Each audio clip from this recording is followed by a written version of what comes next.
পবিত্র কোরআনে কয়েকটি বিষয়ে বিশেষ জোর দেয়া হয়েছে। কয়েক পৃষ্ঠা পরপরই সে কথাগুলো আমাদের মনে করিয়ে দেয়া হয়েছে। এর মধ্যে একটি বিষয় হচ্ছে কিয়ামতের দিবস। কোরআন পড়লে আমাদের মনে প্রশ্ন জাগতে পারে, আল্লাহ এত ঘন ঘন এই দিনটির কথা কেন বলেছেন? সেই প্রশ্নের উত্তর পেয়ে যাই নিজেদের দিকে তাকালেই। যেই দিনটি হবে মানব জাতির জন্য সবচেয়ে কঠিন দিন, যেদিন ক্ষুদ্রতম বিষয়গুলো মেপে দেখা হবে, ফয়সালা করা হবে, সে দিনটি নিয়ে আমরা কতটুকুই ভাবার সময় পাই।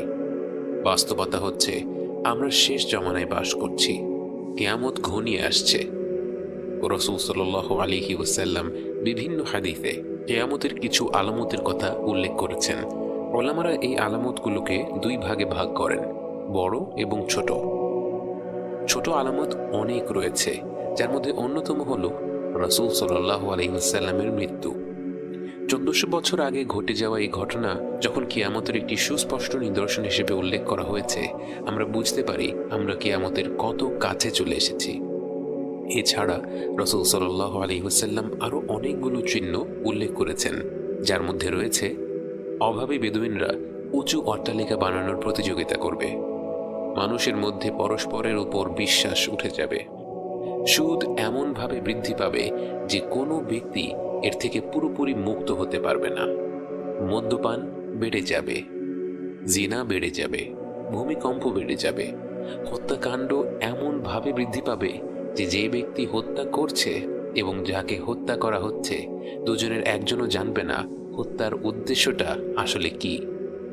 নারীরা কাপড় পরিধান করা সত্ত্বেও বিবস্ত্র হবে, মিথ্যা সাক্ষ্য দেওয়ার প্রচলন থাকবে, জন্তু জানোয়ারেরা এবং নিষ্প্রাণ বস্তু মানুষের সাথে কথা বলবে এবং সবচেয়ে নিম্ন স্তরের লোকেরা সমাজের নেতা হয়ে যাবে।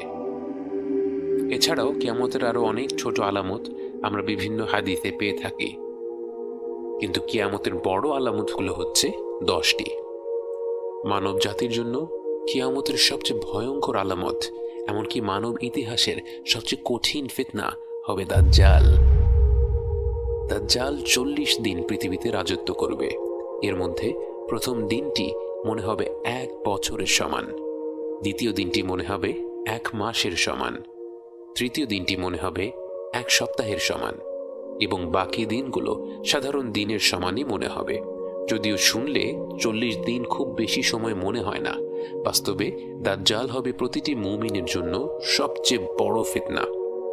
আল্লাহ আযজা ওয়া জাল দাজ্জালকে এমন সব শক্তি দেবেন যে প্রকৃত ঈমানদার ছাড়া অন্য কেউ তার আহ্বান অগ্রাহ্য করতে পারবে না।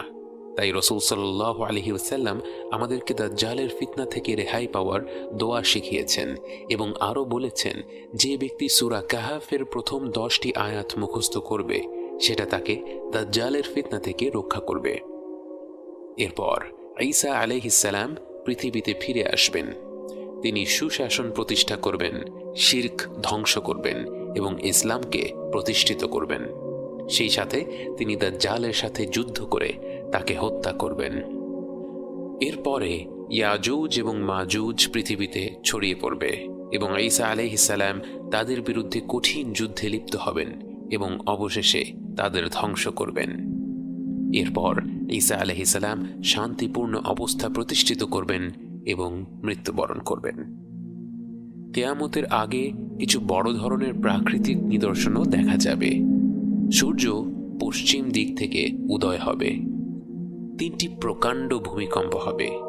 এর একটি হবে পূর্বাঞ্চলে, একটি পশ্চিমে এবং আরেকটি আরব অঞ্চলে।